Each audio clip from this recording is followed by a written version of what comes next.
Hallo, mein Name ist Sophia. Ich weiß nicht genau, was ich sagen soll. Ich höre schon, dass mein Deutsch nicht die beste ist. Es hat, ja, es ist schlimmer als vorher, weil ich nicht Deutsch gesprochen habe für den ganzen Jahr. Den ganzen Jahr, ich bin nicht sicher. Die Grammatik für Deutsch war immer, was ich am schwierigsten ähm, gefunden habe. So, ja, ich habe wahrscheinlich ein paar Fehler gemacht, aber ja, das ist nicht schlimm. Can you like roughly kind of translate what you said? So basically, what I said was, "Hello, my name is Sophia." You probably caught that Yeah, I part. got that bit. And then I just said that I think I said something along the lines of, my German's definitely gotten worse over the year because I haven't spoken it for a year, or well, almost 2 years now actually. Uh-huh. So I can hear that my accent's gotten worse, and Uh-huh. some of the words are like kind of when I was speaking it, they weren't like proper, they weren't coming out properly, but in my head, it's still there. So yeah, I was just saying that, and then I think I made a like an error, but like I Uh-huh. wasn't sure because I said that German grammar was what I always found the most difficult. Uh-huh. So yeah, and I said that I probably have made a few mistakes whilst speaking, but it's not it's okay. It's not the worst. Today I'm going to do an interview with my friend Sophia about learning German and also spending a year in Germany as an au pair. So I've got my questions on my phone and we'll start the interview. So my first question is, why did you decide to go to Germany for a year and was it a tough decision? So I wouldn't really say that it was a tough decision. After I left high school, I wasn't really sure what I wanted to do, Yeah. and so I just decided just to try au pairing like on a whim really. Just basically my sister just suggested that I could try it because I always liked languages in high school anyway. Yeah. And it wasn't like specifically Germany either, like I was open to any country really, just somewhere that wasn't out the UK basically. Yeah. And so Germany just happened to be the place that I found my host family. Was it difficult for you to leave Scotland and go to Germany? Like at the start, did you find it difficult to adapt? I think the hardest thing that I found difficult to adapt to was probably the city versus the countryside lifestyle because everything was very I was a village of like 1,000 people. Everything was very quiet and like peaceful, and there wasn't like a lot going on basically in the village, whereas I'd used to be living in like this really a big city, so I wasn't used to that. And so that's what I found the most difficult in the beginning. Wasn't the language barrier necessarily, but just the different lifestyle. Tell me about like your daily routine and like how many children you were taking care of, like just sort of what you would do with the children. So the German day starts very early, so I would have to wake up at 6:30 in the morning on school days, because they start school at 8. So yeah, it was very early compared to like the hour makes a difference, I think. So what I would have to do is I'd have to get up, just help out, like eat breakfast, then help out with like the kids, maybe helping out making the packed lunches, helping them getting ready, and then I would take the little one, the youngest, to kindergarten sometimes, Yeah. or sometimes like the dad would do that. Uh-huh. And there was 3 children that I had to look after. Well, yeah, 3 children. So the eldest was 12 and the youngest was 2, and the middle child was 8 years old. So, yeah. So like while they were at school, did you just kind of have free time to do whatever you Yeah, wanted? you're as an au pair, you're only allowed to work for 6 hours maximum a day, and so I would have that time off, and I would just. I mean, sometimes it depends. Sometimes I'd have to start a bit earlier to start preparing the lunch, or maybe I'd start like I wouldn't necessarily like I would maybe do the hoovering or something, or if the house needed tidying up, then I'd do that after I came back from kindergarten. But then afterwards, it was still very early. It was about 8:30, 8:45. Yeah. So sometimes I just went back to bed. Sometimes I had German homework because I was taking language classes. Yeah. It just depended really. Did the family pay for your language classes, or did you do it yourself? Yeah, the family paid, but not all families do. It's not a requirement. I think they do say that it's nice, and it's nice if a host family does pay for it, but it's Yeah. not a requirement. what was your favourite part of au pairing? I think it's difficult to pinpoint one favorite part of au pairing. I really liked all of it. I think I liked getting to see the different cultures, and like traveling as well was a huge bonus. And also the family that I was staying with were really lovely. And like we went on out like trips together and everything. So, and also like just playing with the kids and being with the kids was really nice. So I think it was just the whole experience in general was a really good one. Right, okay.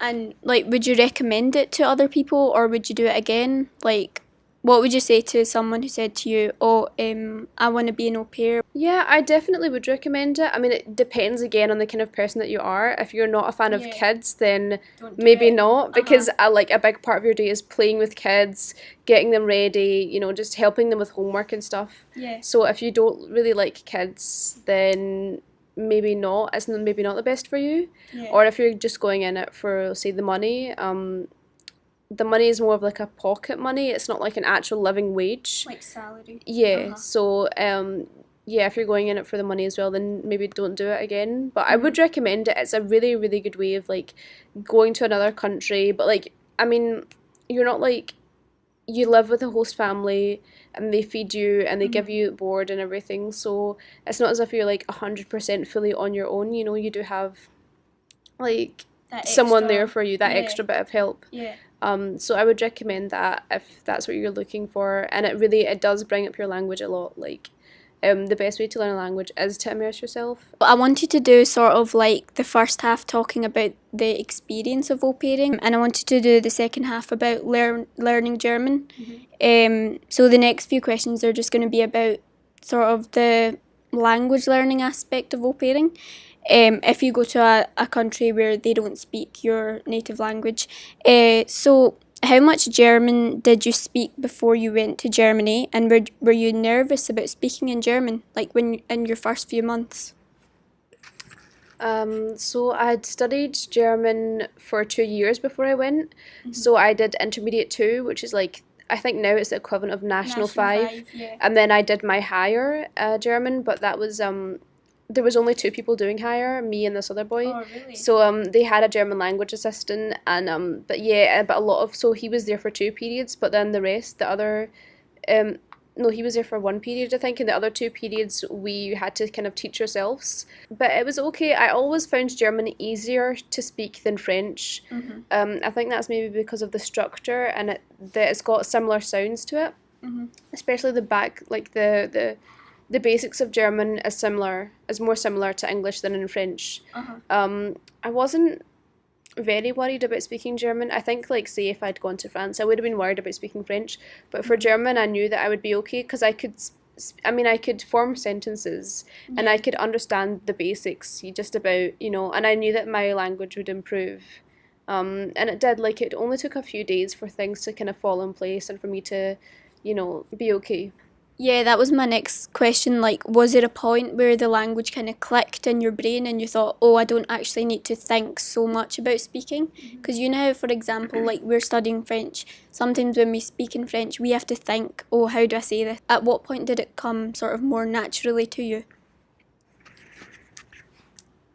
I'm not sure, like, specifically, like, at what point it became very natural, because I think I understood the little girl. I found hard to understand right at the beginning, because she was because she was 2 and she was learning German herself. She wasn't fluent yet and she made mistakes and stuff like that.